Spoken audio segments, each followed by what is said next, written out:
How you like me now? I'm here to expose the lies, the schemes, yeah, the power that froze. I'm breaking chains, no silence allowed.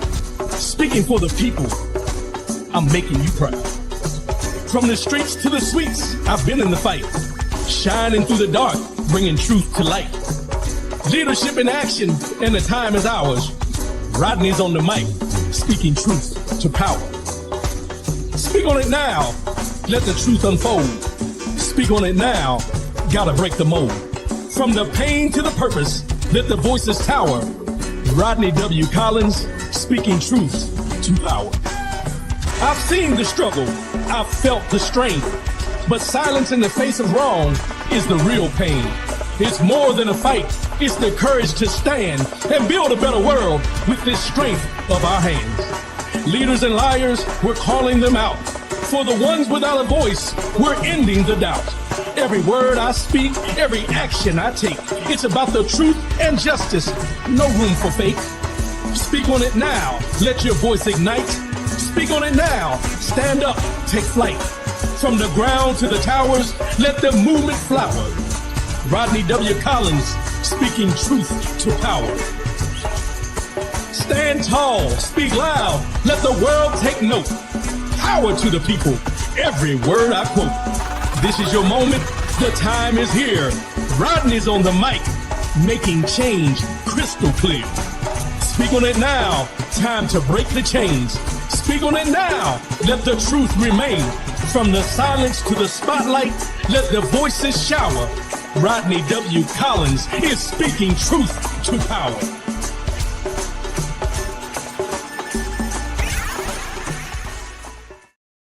Good morning, good morning, good morning.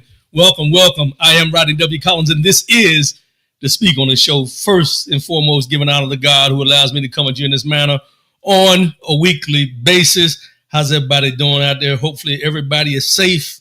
Everybody's doing well. Another week, y'all. We're coming closer to the end of 2025. And there's something I want to talk about when we get to the mind, body, and soul segment. But I want to go ahead and let's go ahead and get all these formalities out the way. You are tuned in to the Rodney W. Collins channel on Facebook and YouTube. We broadcast here live every Saturday morning, 10 a.m. Eastern, 7 a.m. Pacific. Thank you for tuning in. Like, share, subscribe, do what you do with all the other ones. Let's see, got a couple good mornings already. Good morning, cuz. Good morning, Sabrina Wooten. It's good seeing y'all this week. Wish we had more time, but I know it's a quick in and out. Appreciate it. Brian Hoodie, my brother. Good morning. Appreciate you. Thanks for tuning in. And everybody out there that's listening and watching, however you get this every Saturday morning, thank you for your continued support. Thank you for doing what you do to support me. And then if there's any way that I can support you, reach out. Send me an email, rwcoolins@yahoo.com, and we'll see what we can do. If you got a book you want to promote, you got something you want to talk about on the show specific, feel free to send me a message, and then we can see what we can do about getting it in here. So, Tuesday was Veterans Day. Was it Tuesday? Yeah, Tuesday was Veterans Day. And I know everybody that's a veteran went out and got their meals, their free meals and everything that you deserve. I want to bring this up because it was something that really jumped out at me. So I went and got my free breakfast, But then I signed up to go to a Veterans Day kind of like, what do we call them? Where they have the displays and the tables all set up and everything like that. I can't. It wasn't a job fair or anything like that. It was a health fair, I guess, type thing. But I felt kind of, don't y'all judge me for this. I felt kind of out of place in there. Not because I'm not a veteran. I mean, I'm a veteran. Not because of that.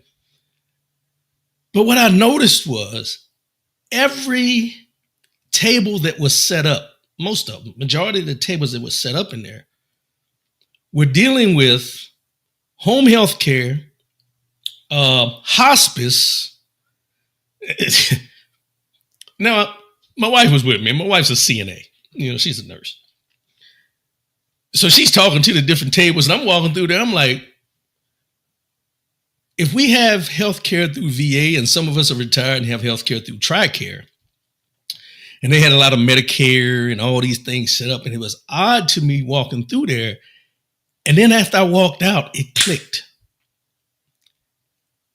There is rumblings. Just put it this way. There's rumblings. And this is for all the veterans out there. There's rumblings that your VA health care, or even your TRICARE, if you have it, may be in the process of becoming privatized.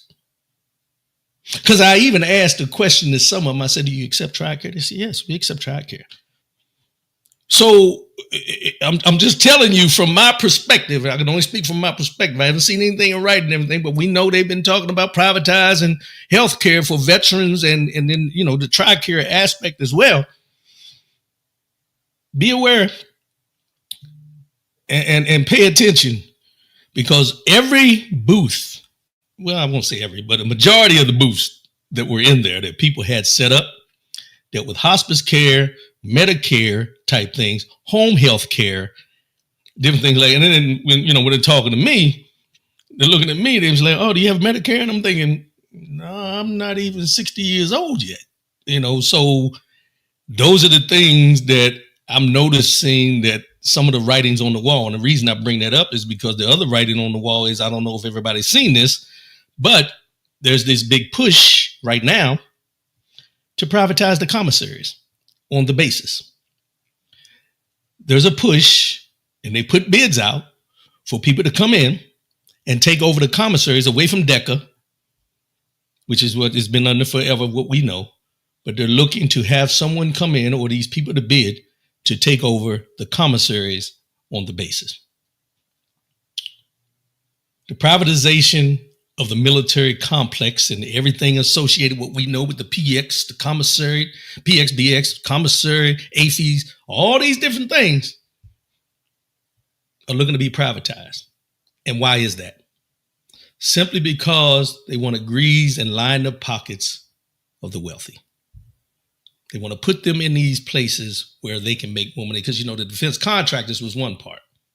Now they're trying to get into the aspect of your everyday livelihood in these military installations. Keep an eye on that. Just wanted to bring that up this morning before we get into this, but the health fair or whatever it was kind of threw me off, because for them to have so many different tables, and most of them dealing with health care for veterans, when we all, most of us have VA benefits to be able to get our health care through the VA, just kind of struck me as odd. So for all my veterans out there that are listening, pay attention to that. And if you're not a veteran, you need to pay attention to it too, because it's going to impact you as far as we talk about the health care and how the Affordable Care Act, if they don't, which they didn't do those subsidies right now, but they can affect what your insurance premiums are going to be as far as going up and everything like that. So also, we see the government's back open.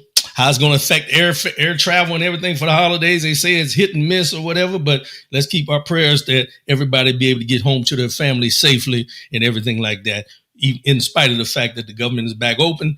That they're talking about giving these air traffic controllers that showed up $10,000 bonus for coming to work. What is that about? And the ones that didn't come or called in sick, they're going to penalize them and not give them anything, and talking about maybe even firing them. What are we doing? You expect people to come to work? I'm not going to get down the rabbit hole. I appreciate everybody tuning in this morning. We're going to get into this conversation, but we're going to start off real quick. We got another good morning coming. Ashley Rivers, good morning. Good morning. Appreciate you. Thanks for tuning in. Appreciate the support. But we're going to go ahead and jump into, our normal, and get into the news, because I got a couple things I want to talk on. But the straight talk today, I really want you to tune into and listen, because I think it's something that a lot of you are going to be shocked at the information I give you. Y'all ready? Let's go.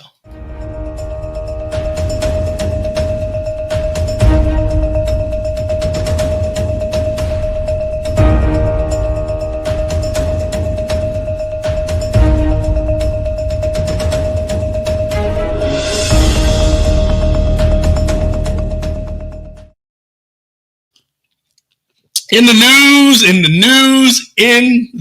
news. Now, there's a lot of things that have been going on that we've been paying attention to deal with the government shutdown, everything like that. But there's something that happened overseas, and it deals with black soldiers erased from a Dutch World War II memorial. It was sparked by a complaint by, of course, the Heritage Foundation. So these are the people, as I mentioned, that have to do with Project 2025, but they went all the way overseas.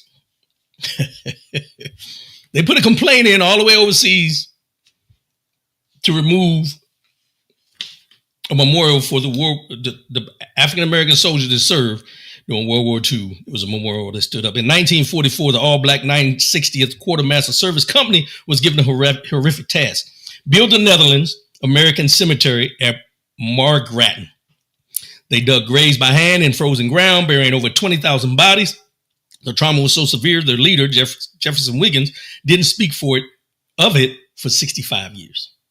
In 2024, memorial panels were finally installed to tell their story. In November of 2025, Donald Trump ordered them to be removed. This is the story of the 960th 65-year-long secret and the present-day political fight allegedly following the complaint from the Heritage Foundation to erase their memory from the very cemetery that they built. This is all about Captain Bone Spurs and his indifference to real war heroes, especially when they're black. Now, this was done in 2024. President Biden's ambassador decided that they were going to put this memorial up for those soldiers that did this in Margraten. In 2025, because the Heritage Foundation said that this does not fall under the guidelines of the DEI push and everything like that. Just call it what it is, to erase history. So they went all the way over there to remove these plaques that were dedicated to these soldiers.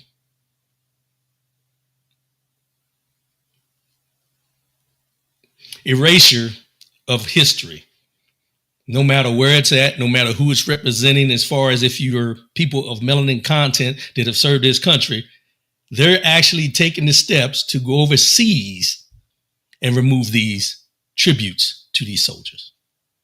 Let that marinate for a minute. Think about that. Well, they're not only doing it here, they're doing it overseas as well when they have these tributes to what the African-American soldiers have done in World War II when they were fighting in World War II and were not even respected here on this soil. Not even on this soil. Vietnam, we can go through all these different, wars that we fought in where we're not respected, or we're not respected when we return from war for fighting for a country that didn't love us back. And now they're removing monuments that are overseas because they're not in compliance with what they feel should be displayed and shouldn't be displayed. James Battle, good morning, my brother. Appreciate you. Thanks for tuning in. So that's just to start this off. But I want to,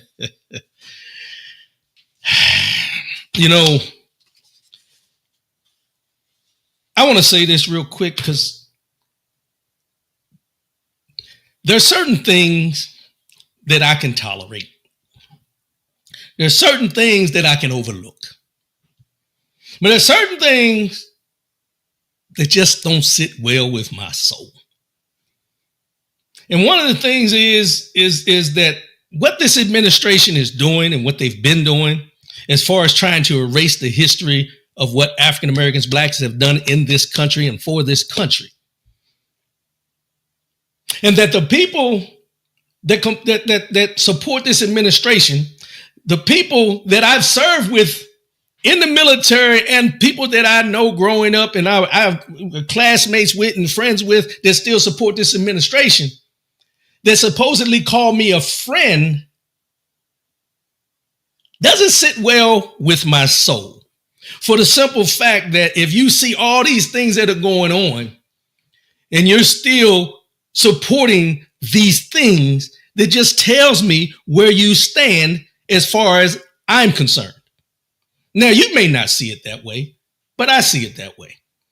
Because I can sit here and I can talk about, I have white friends that don't support this or don't do this and all this kind of thing. But I can also say that I have white friends that are all in for this. Until you have a conversation with them, and then in front of you, they'll tell you something completely different than where they stand. Because they don't want you to know. Case in point, Give you a prime example. When they had these food lines recently, because SNAP benefits weren't going out and everything like that, you didn't see anybody in those lines wearing a MAGA hat. Was that strategic? Or did they know that if they wore the MAGA hat, that there would be some discord towards them being in that line because that's what they voted for? See, we have to look at the big picture, and if you look at any of those lines, you never seen anybody out there with the MAGA hats on. You never seen them with the support Trump shirts on. You never seen them with none of that on. If you feel that strongly, don't disguise yourself in a time of need. Because as I've said on here many times, it's okay until it's affecting you or the ones you love.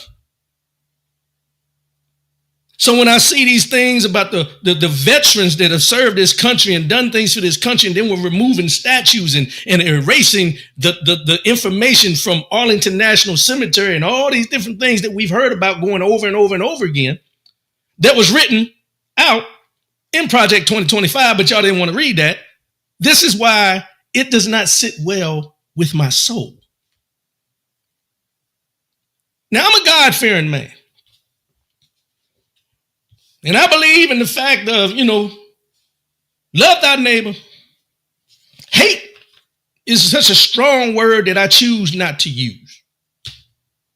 Because I was not raised to speak or feel hate towards anyone, no matter what.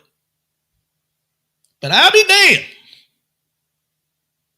if it doesn't perk up and rumble in my spirit sometimes because of the hate that is done towards people that look like me. Now, somebody will say, well, you got people that look just like you that hate you. Yeah, I do. I do. We all do. But it's a different kind of hate. Because the hate from those that look like me or that travel alongside me at one time and they may hate me now or whatever, it's a different kind of hate because that hate comes from something that they feel maybe I've done to them or they can speak to that because they've been in association with me. I'm talking about the hate simply because of the melanin content of my skin. But y'all want to hear that. Y'all don't want to hear that this morning.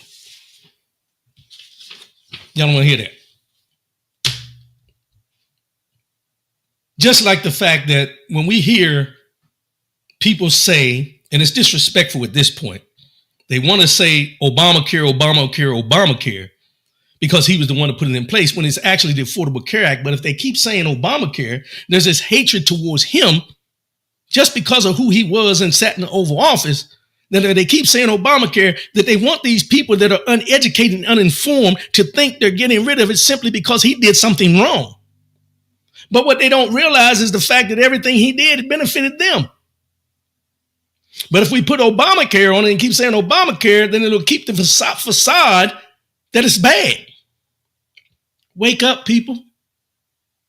Stop walking around blind to the fact that the name of these things, the way they pronounce these things, the way they talk about these things are a facade. It's a facade. The Affordable Care Act has helped more people on the Republican side than it does on the Democratic side. But they don't want to hear that. And now that the subsidies are going away, they still don't understand that. Now I'm all over the place this morning, but I got some things I want to get off my chest. Another thing I seen in the news, you got disgraced former general Michael Flynn asking and wanting $50 million for his damaged reputation. Now, this is the person that was negotiating with Russia before, as he was supposed to be the Secretary of Defense, but he was negotiating with Russia before Trump even went into office his first term and resigned in disgrace because he got caught. And then went through all these court cases and everything. Now he wants $50 million for his pain and suffering. Lindsey Graham and a lot of other people put this provision in this bill that just got signed where they want $500,000 for each instance that the Department of Justice investigated them by pulling phone records and all these different emails and all these things when they're investigating the insurrection. These are politicians, supposedly, and they're asking for money because they were investigated for something that they said they may have been involved in. But now that the case has been dismissed because of who the Department of Justice is under right now, they want us, the taxpayer, to pay them money because they were investigated. Let's talk about all the people that I've talked about on this show that have been wrongfully imprisoned for 30, 40, 50 years that never did anything wrong, weren't investigated properly. Are we going to give them money? No, because they don't have the complexion for the protection. Don't get me started on that this morning. These are the things that don't sit well with my soul. When we talk about these things, when we hear these things, a lot of times we get caught up in what's being said, not realizing what is actually happening. We as a community need to be more involved in the things and stop going by the surface of what's being said and look into it for ourselves and find out what's really going on behind the scenes. Malcolm X said it best, be careful because the media will have you believe in something that's not true. And I'm paraphrasing there, but you get it. And then we move on to this. This week, in the Oval Office,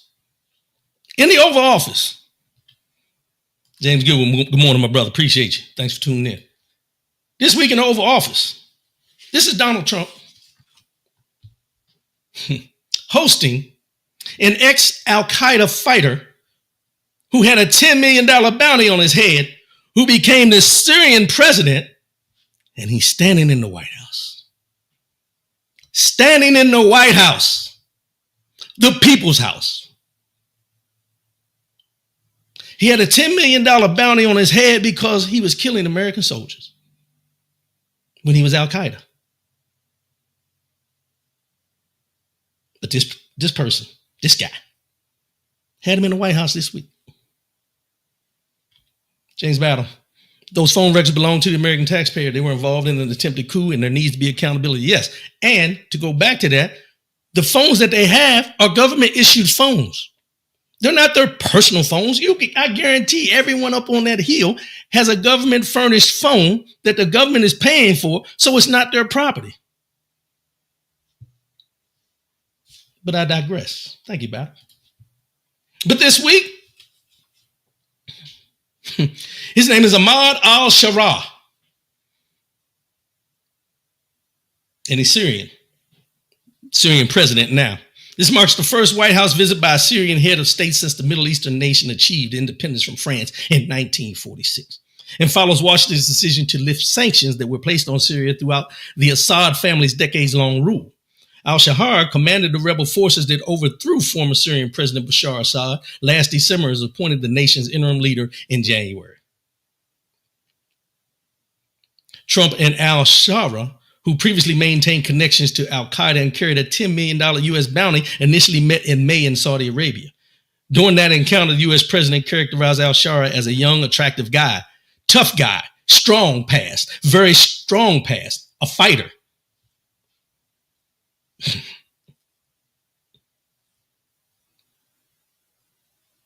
But he was trying to kill American troops when we were fighting Al-Qaeda. He was one of the ones that was in charge of Al-Qaeda. And this man is inviting him to the White House. And this just goes to show that trend that we talked about, or that the media has talked about and we've all seen. He would rather kiss up to dictators and people who hate our military than the everyday American citizen who voted for him. Can y'all hear me in the cheap seats? He don't give a damn about y'all. He said, I heard it this morning, something about if I was going to run in politics, I'd run as a Republican because they're stupid. Not my words, his. I could shoot a man on Fifth Avenue and get away with it as a Republican.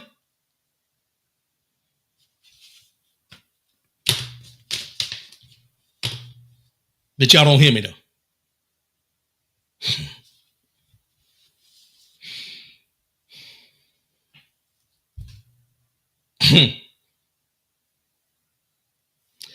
They've been in a war over there. Reports compiled by the Foreign Policy Research Institute list a number of violent mass killings of the Alawite and Druze communities within with rising force against the Kurdish community as well. The FPRI writes Syria's minorities no longer trust Damascus, having witnessed atrocities against their communities. Many have been organizing for self-defense and increasingly for autonomy. So let me ask this question. Y'all can help me out. Why does it seem, to me anyway, maybe to you too, that this administration has no issue with entertaining these so-called presidents or dictators of these countries that have been identified as having these mass atrocities in their countries? And not only are we as a country and our leadership, Trump administration, not holding them to account, but where is the UN, NATO, and all these other factions that should be holding these people to account? And rather than hold them to account, this administration entertains them, makes deals with them, embraces them. If everyone would sit back for a minute and ask themselves, when did America that I know and I say I love become this? When? Why? How? Because this person, this administration is entertaining all these people. And if you really think about it, as much as they're trying to dilute what is going on in this country as far as minimizing and eliminating, because I got something I want to talk about here, but not allowing or not wanting for the white man to be the minority in this country, the people that they are entertaining are not even white. Let that marinate for a minute. They're concerned about this country becoming, or the white folks in this country, white men becoming a minority in this country, but the people they're entertaining, these dictators and everyone, aren't even white, considered white per se. What's that? What does that mean? What is going on? Because most of the people that have voted for this administration, they sit back and they say, oh, he's doing everything, he's doing it. But you overlook the corruption.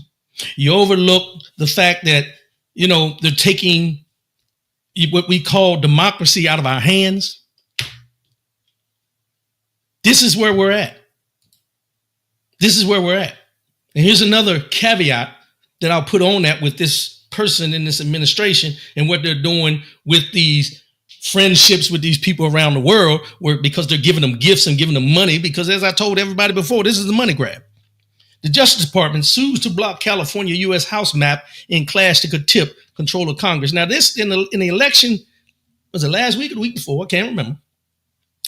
California put on the ballot, and was the only thing on the ballot was Proposition 50. And what it was the people were allowed to vote about doing the redistricting in the manner that Texas, North Carolina, and all these people that are gerrymandering the districts in order for Republicans to be put in place, putting them in there, and the way they're doing it is racial, just put it honestly.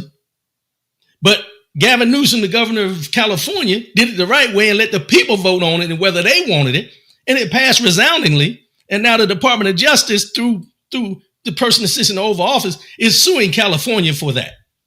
But they're not suing Texas for what they did. They're not suing North Carolina for what they did. And I think the other one was Indiana. Oh, Missouri. They're not suing them. So what does this tell you?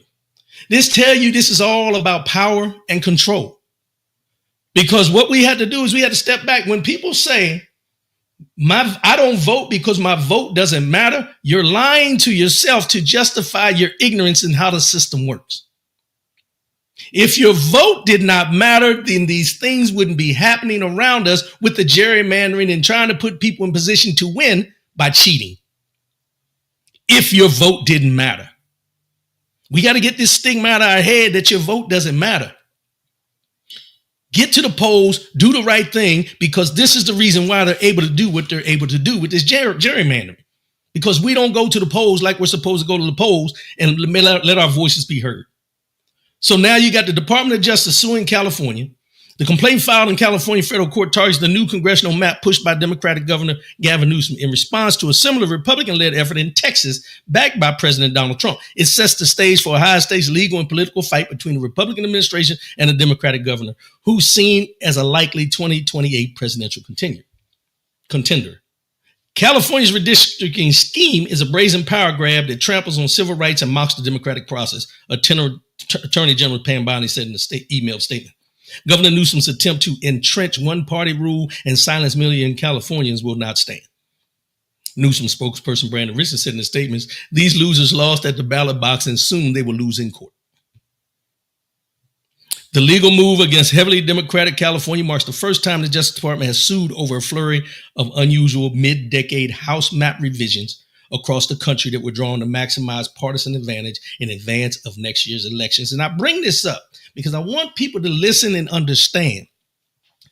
It was happening in Texas. It was happening in Missouri. And then Gavin Newsom took it upon himself to get in front of it in California and let the people decide whether the redistricting should happen. And now that he took the initiative to do that, they're upset. Why? Because it passed. Really passed. And now, because if they can control California, think about this, if they can control California, they can control a whole lot of things. That's why they're all in the bed with the Silicon Valley people and the tech people, the Zuckerbergs and all these people. That's why they're in bed with them. Because if you can control California, you control a large mass of what goes on in this country by just controlling California. And if you can control the democratic process, the democracy that we call in California, it's a trickle effect across the whole United States of America. But we don't pay attention to this because if we don't live in California, we don't care, per se. But this is it's what they voted for. It's what the people in the cheap seat voted for. And then I seen this other article, and I'm going to get good on this, but I want to get into something more important than this. But Elon Musk, everybody knows Elon Musk, the Tesla dude, the Doge, or whatever you want to call it. James Battle, the Republicans want to be able to continue committing their crimes without any opposition, yes. And with the Supreme Court, the Congress, and the White House, they've been doing everything they've wanted to do, and the Department of Justice, let me not forget them. They've been doing everything they want to do, and now that someone like Gavin Newsom has stood up and pushed back, now they want to go and they want to sue. Because they can't fight fair because what they're doing is illegal. It's illegal in the way and in the manner that it's being done. It's none of us in this process of what they're doing. They're doing what they want to do simply because they have the ability to do it and nobody's pushing back on it. And now that Gavin Newsom's pushed back, they want to use the Department of Justice as a tool to try to prevent what he had done to be passed and legal. And while we talk about that, Elon Musk's father says America is doomed because white population is shrinking. But what he said about apartheid is even more disturbing. Elon Musk, Errol Musk is his name, the 79-year-old father of billionaire Elon Musk, has caused major controversy with his recent comments about race in America. In an interview with Donnie Sullivan on a show called Misinfo Nation, White Genocide, he made several shocking statements that have upset many people. The conversation was about claims of white genocide happening to South African farmers, something both Elon Musk and Donald Trump have talked about before. When O'Sullivan told Errol that America's white population is expected to become a minority in the next 20 years, he looked surprised and worried. As per Daily Mail, Errol said it wouldn't be a very, very bad thing to happen. It would be a very, very bad thing to happen if white people become a minority and asked, you want to see the U.S. go down? He then said something highly offensive, asking, you want to go back to the jungle?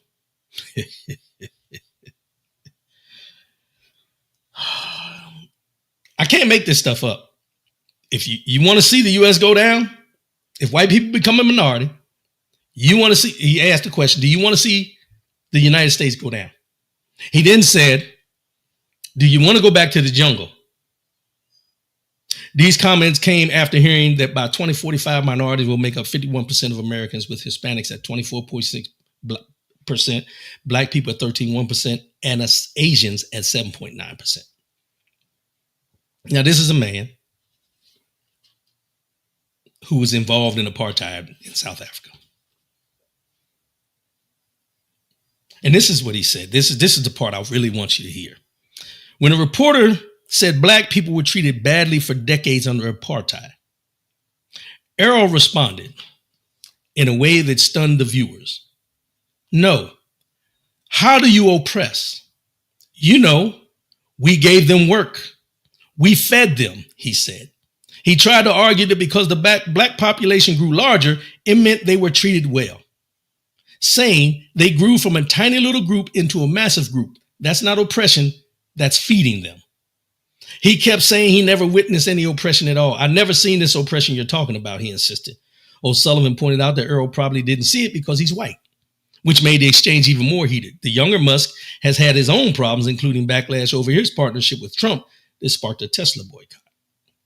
Earl went on to say that white South Africans learned from Europe and tried to make it sound like their rule was actually helpful.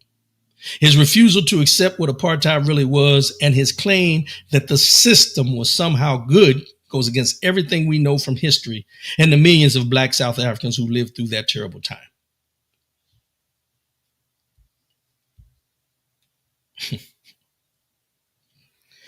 I want to read this part again because I want you to really hear this.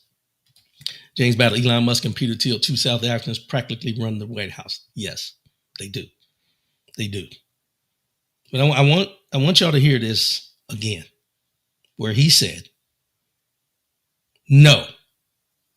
How do you oppress? You know, we gave them work.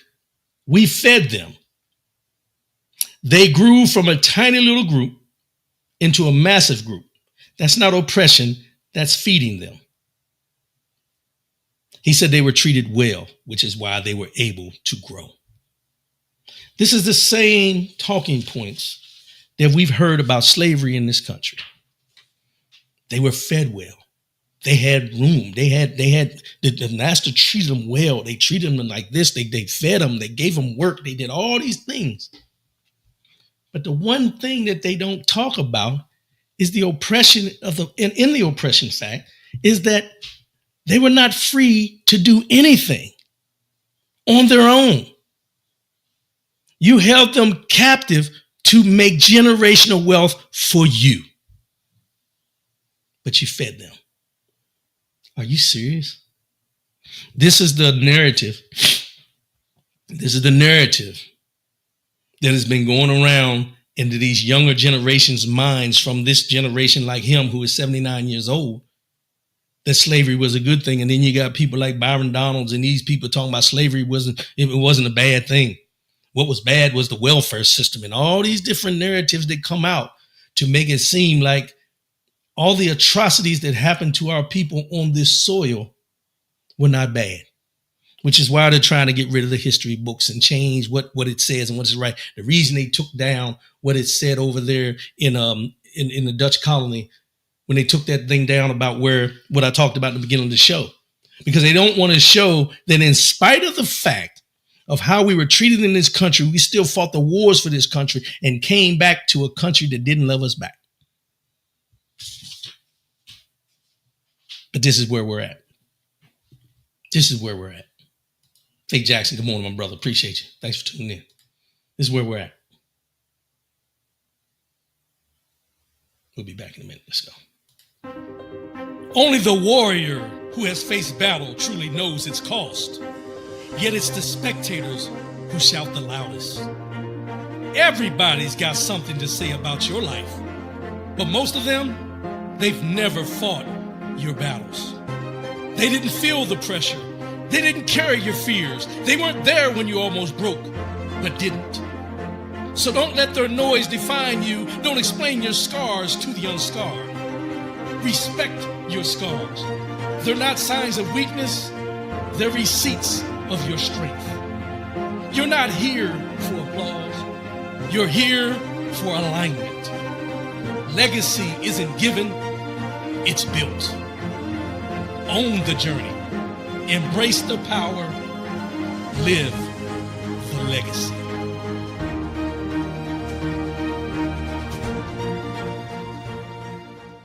Lifegistics Coaching Solutions. Welcome back. Lifegisticscoaching.com. That's the website. Go there, set up a consult. Let's see what we can do for you.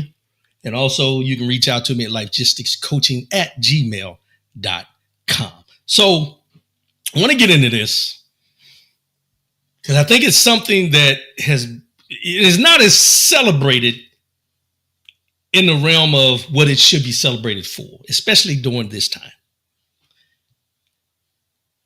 November 14th, just yesterday, back in 1960, 65 years ago, Ruby Bridges first integrated in all-white elementary school in the South. Born on September 8th, 1954 in Tylertown, Mississippi, Bridges was the oldest of Lucille and Eben Bridges' 8 children. After the family moved to New Orleans, her parents made the courageous choice to let her take the exam required to integrate the city's schools. But as she often explained, she had no idea history was unfolding around her. On November 14th, 1960, at 6 years old, Bridges arrived at William Frantz Elementary in New Orleans, Louisiana, walking past an angry white mob with her mother and 4 federal marshals by her side. Inside, she learned alone for months, with the only teacher willing to have her, Barbara Henry, a moment that would become one of the most enduring images of the civil rights era. Ruby Bridges told People magazine in 2020 that her parents never tried to prepare her for what she'd see. This is what they told her. You're going to a new school today, and you better behave. Step back for a minute. I want you to think about this. Her parents never chose to tell her about what she was walking into. They told her, you're going to a new school today, and you better behave. That's it. That's it. They didn't speak fear into her. They didn't do anything out of the ordinary of a 6-year-old child going to school. You're going to the new school today, and you better behave. That was it. That was all. Everything else was left to my imagination, she said. A child's innocence carrying her through an adult world on fire. In the decades that followed, Bridges built a life of activism, writing books, founding the Ruby Bridges Foundation, and raising 4 sons alongside her husband, Malcolm Hall. She also suffered profound loss when her eldest was killed by gun violence years after her brother was also murdered. And as the anniversary arrives, the country is facing a troubling sense of deja vu. University programs are being dismantled, conversations about race are being restricted, and efforts to erase or soften the exact history she lived through are accelerating. The same forces that once tried to block her from entering a schoolhouse now reappear in new language.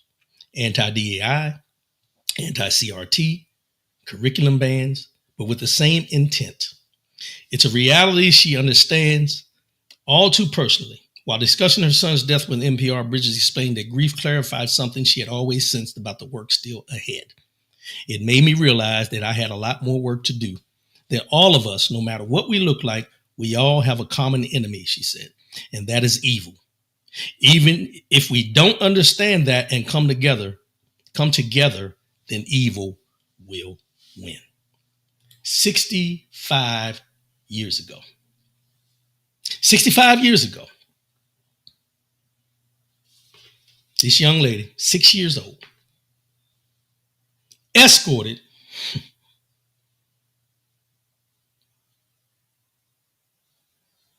wow. This is why I tell people, stop saying, I am not my ancestors. Stop. This is a prime example why I tell people this. Is because we know, as well as you know, as well as I know, we all know, we were not and are not built for this. Now, you can take offense to it if you want, but I'm telling you what I know to be true. We are not built for what our ancestors went through. So when you say you're not your ancestors, yeah, you're not. You sit there and you want to say, I'm not my ancestors. I wouldn't have been a slave. You wouldn't have beat me. You'd have been dead. I'm not my ancestors. I'm going to tell my kids, you need to be prepared when you go in that school. Don't you let nobody talk to you. Something would have happened to you. Her parents simply told her, you're starting a new school today. You better behave. Simple. No fear instilled in her about what she was walking into. And as she mentioned, the innocence of a child. Now let me flip this. The innocence of that black child. Now let's talk about the innocence of the white child whose mind is infiltrated with the evilness that this young lady shouldn't be there. This young lady is a threat. This young lady is a descendant of monkeys. We can go down the whole list of what is told to white children to instill fear in them about us. But her parents told her, you're going to a new school today and you better behave. The white parents, I'm sure, told, don't you go around that little girl. Don't you interact with her. They monkeys, they got tails. I'm just paraphrasing because we know how these conversations went from what we know about history. So if we're going to talk about it, let's talk about it. Because even in today's society, you still have the same conversations happening behind closed doors in the white community. I don't care what you tell me. You know it as well as I know it. But at the end of the day, what we understand and what we know to be true is that it's still happening. But what we need to understand, what we need to start doing is coming together rather than arguing about different things and look at it in this fact. We're all in this same fight together, trying to ensure that we're all able to reach the pinnacle of what God put us on this earth to do. Live out our lives and exhaust all possibilities with the gift that he gave us. But while we're trying to live our lives, obstacles and obstacles and obstacles are being put in the way. Simply because of melanin content. And the only reason she, Ruby Bridges, at 6 years old, was not able to go to that school freely without guards is why. White superiority complex. If we're going to talk about it, let's talk about it. Let's stop, trying to spare people's feelings because they're white.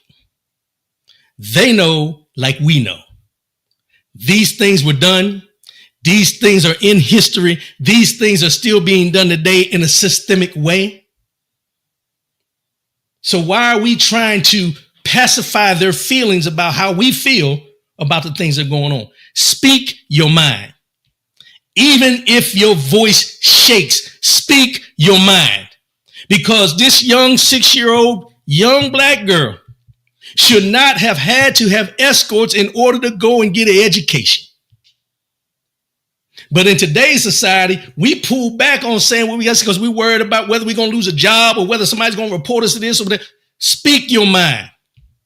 Because at the end of the day, your voice is all that you have in order to stand up for what you believe in. And I'll be damned if I'm going to allow my brothers and sisters to sit back quietly, and watch these things happen all over again. Just because they're erasing history don't mean they won't repeat the history. Just because they're erasing history don't mean they won't repeat the history if we allow them to.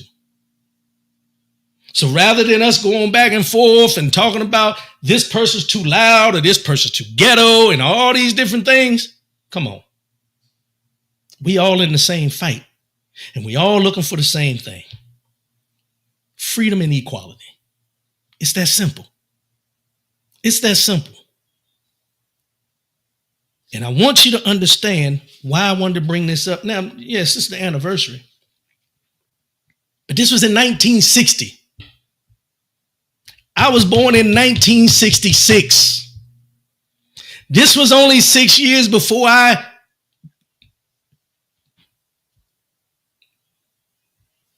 took my first breath.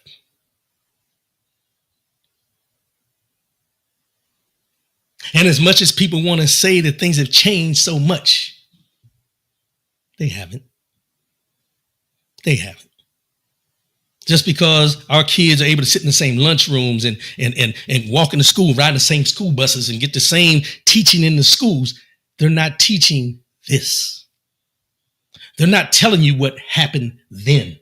They'll tell you about George Washington, but they won't tell you George Washington had slaves.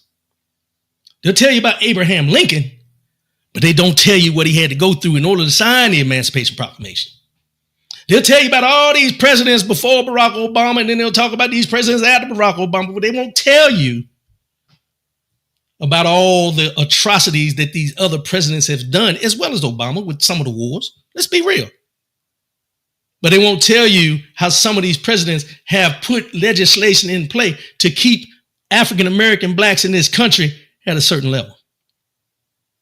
See, when we sit back and we talk about all these athletes and all the money they make, oh, he's on the millionaire list, oh, he's a billionaire and all this, that's one. What about the many? What about the masses? What about your cousin? What about your nephew? What about those who can't make a way out of a way? Do we forget about them? Because if one is suffering, we all suffering. Don't want to hear it. Let's be real about it. 65 years since this happened. And you telling me we still ain't dealing with the same shit?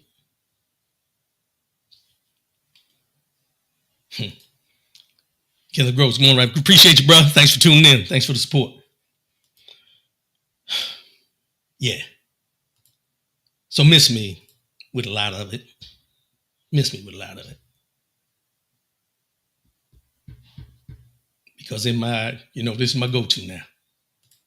I can't believe what you say because I see what you do. I can't believe what you say because I see what you do. You're going to see a lot of this coming from me. A lot. We're going into a new year and we're still dealing with the same shit from last year, the year before, the year before, the year before. We can go all the way back. James Goodwin, I experienced busing and integration in the 5th grade. I experienced busing and integration in the 5th grade. It ain't that long ago. You know why I say it's not that long ago? I ain't trying to put you out there good, but me and James Goodwin served together in the military. We served together in the military. It ain't that long ago, people. We have to get out of this mindset that these things happened so long ago. It's not that long ago.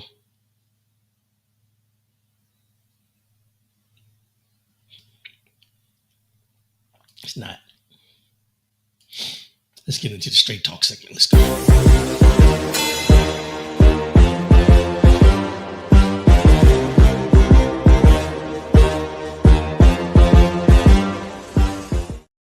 Straight talk. I want to get into this because I know everybody's tired of hearing about it, but I would not be doing my due diligence if I didn't touch on this today. And let's just jump right into this. This is straight talk. Let's just jump right into it. So we've all heard about these Epstein files and everything that's going on with Epstein. Epstein is the new boogeyman, right? And I get it. Don't get me wrong, I get it. But I think what we have to do is step back for a minute and get out of this mindset that this is a Democrat or a Republican or one individual of Epstein. No. Let's look at the whole picture of everything that's going on with this. Yesterday, yesterday, after all these emails came out, and I'm not going to get into the emails, but there's emails came out that kind of implicated Trump with Epstein, and he knew this, knew that, and everything. Guilty by association, accomplice. That's what we call it in where I come from. They call you an accomplice. That's what they call it when black folks do something and somebody's with them. They call you an accomplice. So I'm going to call him an accomplice. Just call it what it is. But now, because these emails came out, now he tells the Department of Justice to launch investigations into Jeffrey Epstein's alleged relationship with prominent Democrats and other high-profile figures. Now that his name has been shown in these emails, now he wants the Department of Justice to look at Democrats and other high-profile people. Didn't worry about it before. He said it was a hoax and everything, but now he wants the Department of Justice to look at it. And this is what he said. Now the Democrats are using the Epstein hoax, involving Democrats, not Republicans, to try and deflect from their disastrous shutdown and all of the other failures. I'll be asking AG Pam Bondi and the Department of Justice, together with our great patriots at the FBI, to investigate Jeffrey Epstein's involvement and relationship with Bill Clinton, Larry Summers, Reid Hoffman, J.P. Morgan Chase, and many other people and institutions to determine what was going on with them and him. Trump wrote on his social media platform, Truth Social. Now, let me just say this. If that ain't a guilty man talking, I don't know who is. Because I'm going to give you something that I know to be true. And I'm going, like I said, I'm not worried about whether they're Republican or whether they're Democrat. What I'm worried about is the fact that they're overlooking the 1,000 individual females between the ages of 12. Let me get it right, because I don't want to give you no false information. They were between the ages of 12 to 16 is what they're saying. And it spanned for at least 20 years, beginning in the mid 1990s and continuing until his arrest in 2019. Investigations now confirm that the abuse was systemic, sustained, and shielded by powerful institutions throughout that time. Justice Department FBI memos released in 2025 confirmed that Epstein victimized more than 1,000 individuals over 2 decades. This number far exceeds the dozens cited in his 2019 indictment and includes many victims who have not come forward publicly. Many victims came from poor and working class families, making them especially vulnerable to exploitation and less likely to be protected by the system. As of 2021, a victims' compensation fund paid over $120 million to 150 individuals, but that represents only a fraction of the total that were harmed.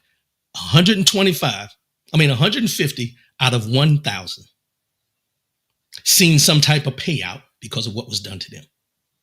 So I'm going to say it this way.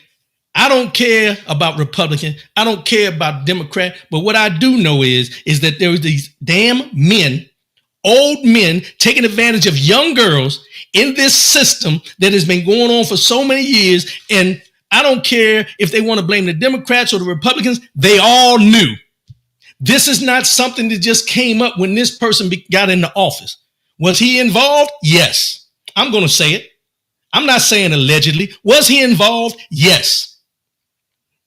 Were many others involved? Yes. But why aren't we hearing about them? Because they have the complexion for the protection, because it runs deeper than we even know.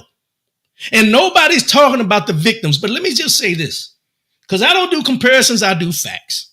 And when I talk facts, I'm going to give it to you straight in this straight talk. These are the facts.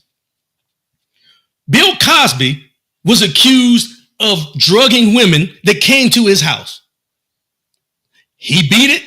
They brought it back many years later, and he had to serve time for it. He didn't get off.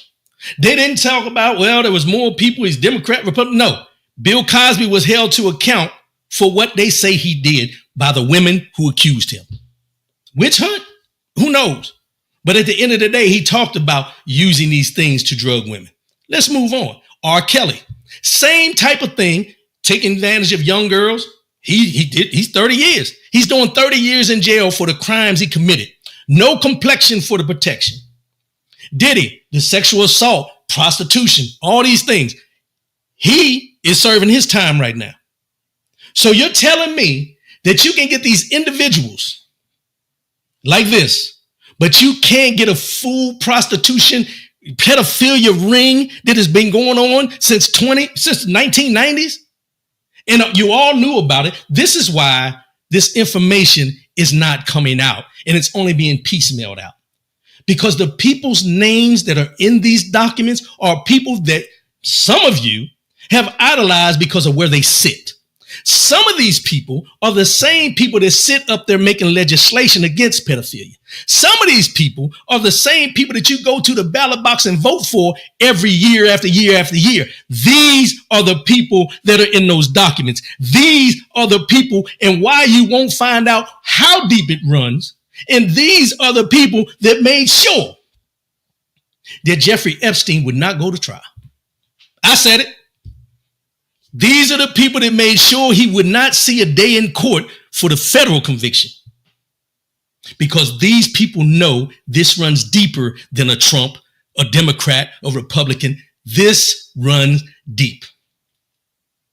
But nobody wants it to run deep to understand and realize the victims are the ones that are being overlooked. You can take a side and say, oh, they're going after Trump. I heard somebody saying the other day, where was all this vitriol when the Democrats were in charge? They had all the information. Nobody wants this information out. Nobody. Because they're all entangled in it some way. And if you didn't actually do anything with the girls, you knew somebody that was. So let's just be honest about this. This is not something that just happened yesterday. This is one of those ritualistic things. I don't know if that's a word, but I'm going to say it again. This is one of those ritualistic things that happen, and I'm going to say it. I'm going to say it in the white community. Because there's no way that you can tell me that anybody in the African-American black community will be able to take advantage of 1,000 sisters and that nobody would have anything to say about it.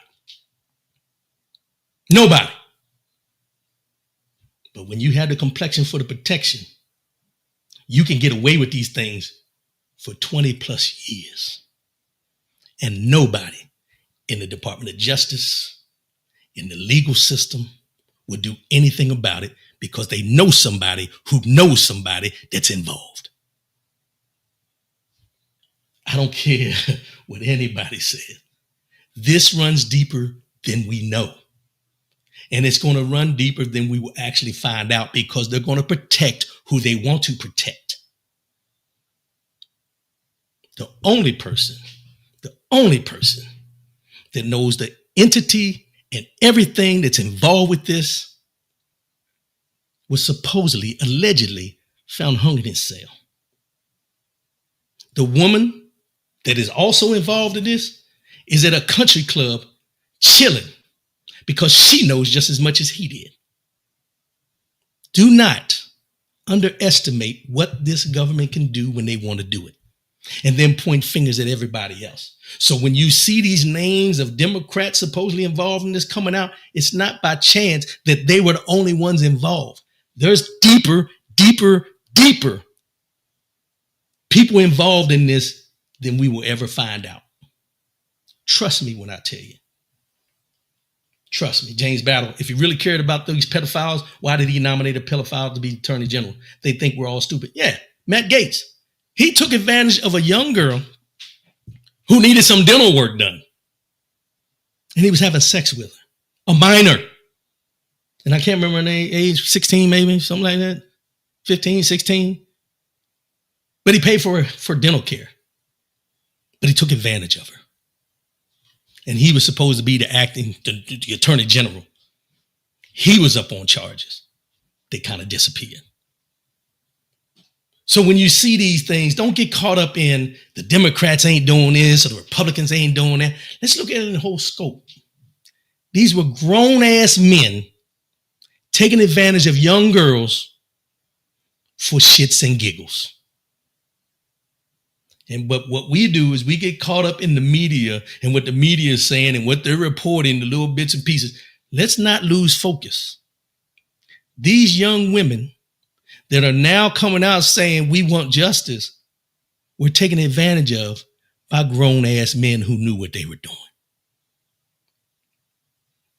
But you have these people out there in the media, if depending on what channel you tune into, that will tell you, well, his name's there. Well, his name's there. There's a whole lot of damn names there. A whole lot. Some of them you might be shocked about. I'm not. I won't be shocked about any name that shows up. You know why?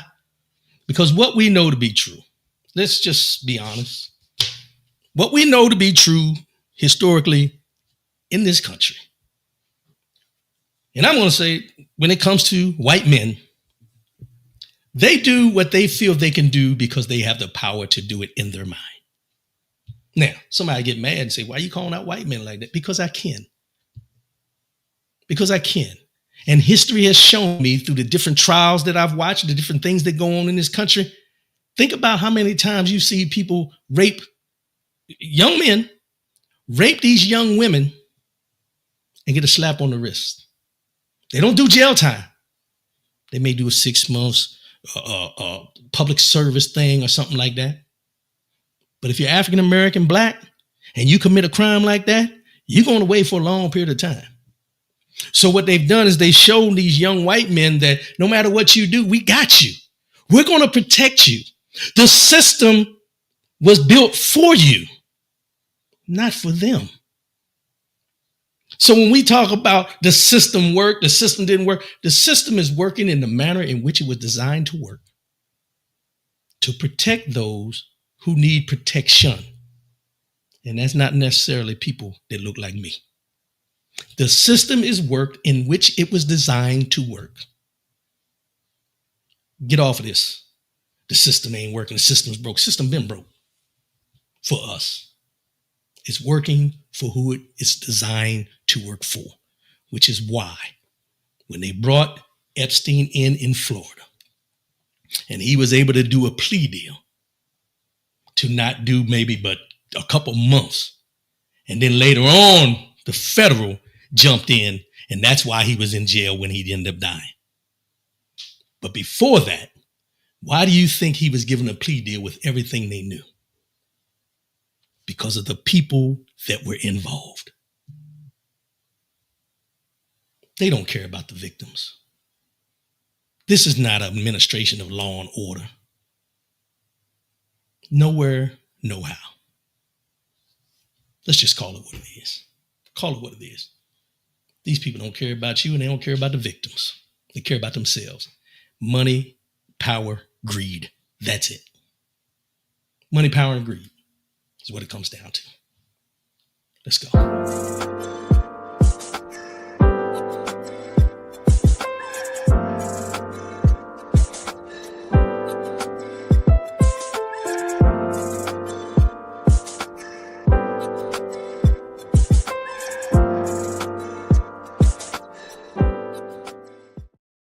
Mind, body, and soul, mind, body, and soul. It's the year 2025. We counting down. We almost over. But this year we've been concentrating on the 3 P's.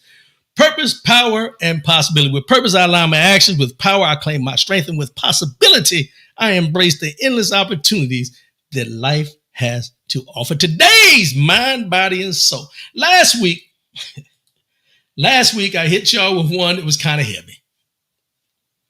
Got some calls here and there. And the last week was about death. If you didn't see it, go back and look at it. But this week, I want to uplift you a little bit. But I'm going to get on you, but I want to uplift you a little bit. And I want to start it off with this phrase here. Are you satisfied? Are you satisfied? Or are you just scared to want more? Are you satisfied or are you just scared to want more? Because ambition without action is just anxiety in disguise. Ambition without action is anxiety in disguise.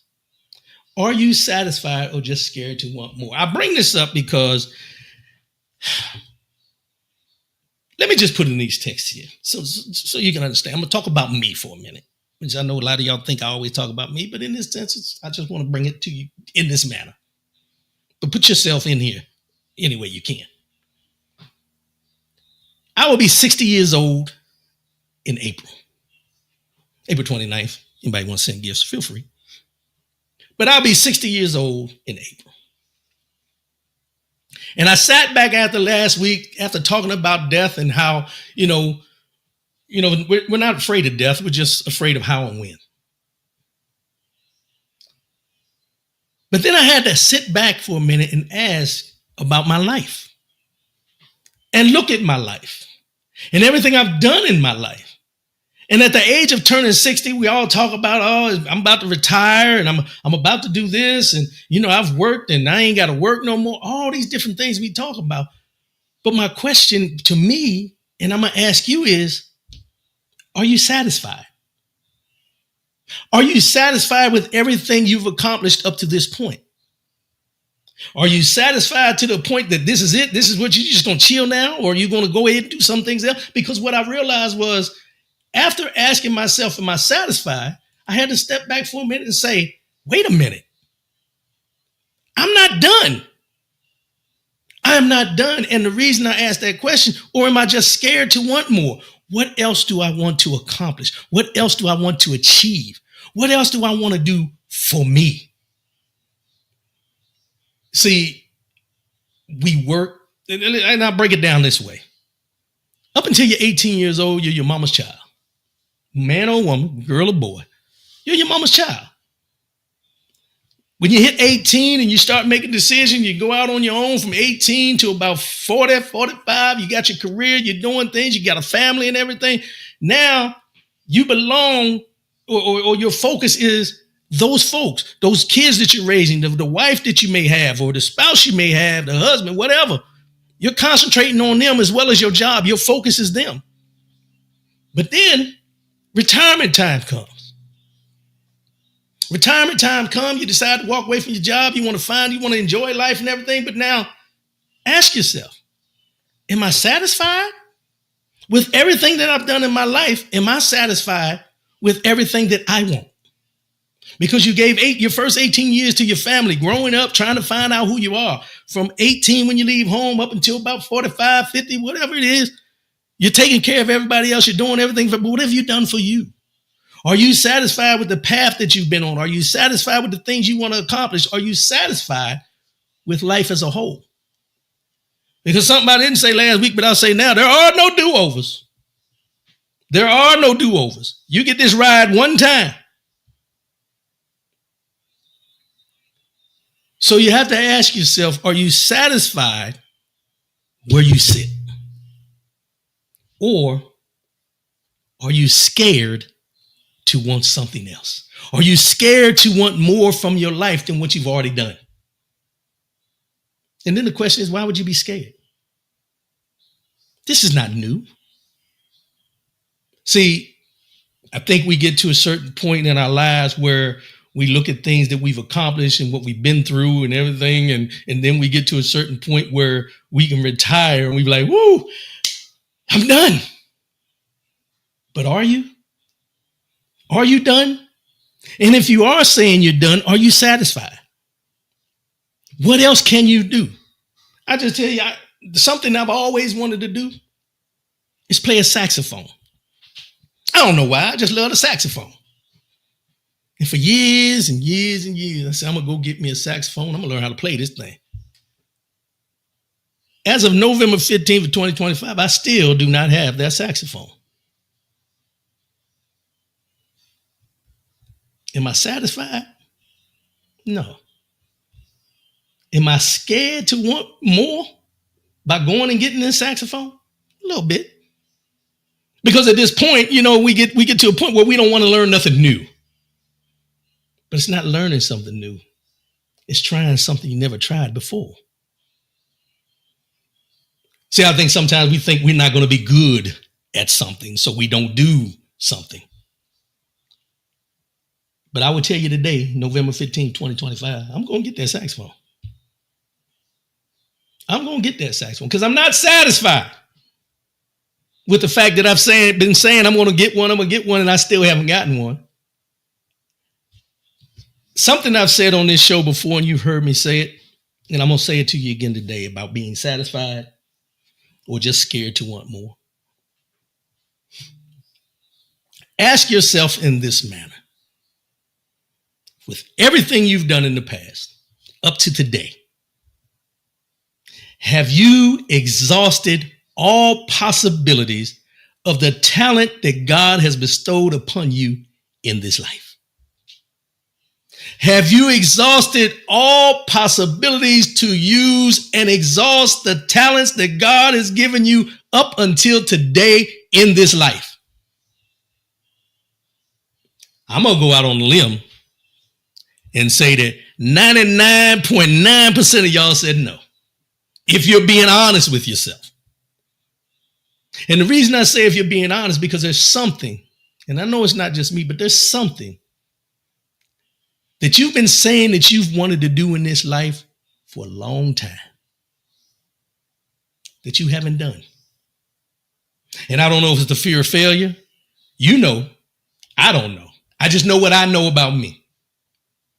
But there's something holding you back from that because to a certain extent, you think you're satisfied. But you're not. You're not. Whatever is itching at you for all those years that you've wanted to try and have never tried means you're not satisfied. So whatever it is, I challenge you today to start. Start. See, we can talk about at this point, when we get a little older about, we got more good years behind us than we got in front of us. That's reality. But does that mean you stop living? Does that mean you stop doing things? Does it mean you stop pursuing things that will make you satisfied? Stop living on the fact of and thinking about, I'm too old to do this. I'm too old to start something new. It's not that you're too old to start something new. You're scared to want more. Because as much as you think you're satisfied, no, you're not. And as much talent as God has bestowed upon you, there's something untapped that you never tapped into that's holding you back right now. Tap into it. Stop being satisfied with being unsatisfied. Stop being satisfied with being unsatisfied. We don't know the day, we don't know the hour, we don't need to. Live life for what it has to offer. Live life to exhaust all possibilities with the talent that he has bestowed upon you. Stop selling yourself short and stop worrying about failing and stop worrying about being judged. We too old. We are too old to be worrying about what somebody think about us at this point. If you still worrying about what people think about you, you lost somewhere. Oh, you're lost. That's that 30. That's that 20, 30, 40 age range. That's not in them 50s and 60s. That's at 20, 30, 40. You worry about what people think about you. You get to be 50, 60, 70, and you worried about what people think about you? You're selling yourself short. You're selling yourself short. And the reason you're selling yourself short is because as much as you think you're satisfied, if you're worried about other people's opinions, you ain't satisfied. You're not satisfied. You're scared to want more. Don't be scared to want more. So go out and try something that you've never tried before. Chalk it up to me. If you fail at it, you fail at it, but at least you try. That's what it's all about. Are you satisfied or just scared to want more? Because ambition without action is just anxiety in disguise. I'm going to go ahead and wrap this up for today. I appreciate everybody tuning in today. Appreciate y'all. Damn, you old 60. Wow, whatever, man. Always one. Facts, no do-overs. No, there's no do-overs in life. You get one ride, you get one ride. On point, sir. Speak on it. Thank you, Fake Jackson. Kathy Akins, I'm living my best life. 3 cruises this year and 2 planned for next year. Love my life. Enjoy it. Enjoy your life and exhaust all possibilities of what this life has to offer. I appreciate everybody tuning in today. I'll be back again next week. I should be back again next week. I know I got some things coming up, but we should be good. As I always say before I sign off, anybody that tuned in here for the first time today, I appreciate you. Thanks for tuning in. Like, share, subscribe. You can do it on YouTube, Facebook, on the RW. What is it? I went back to the old days. Well, on the Rodney W College channel, on YouTube and Facebook. Like, share, subscribe, share it with your friends. Do what we do with the other people that we follow. As I always say before I sign off, love yourself, love one another, keep your head up, and most definitely keep your faith in God. I'll see y'all again next week. I love y'all, and I'm out. Peace.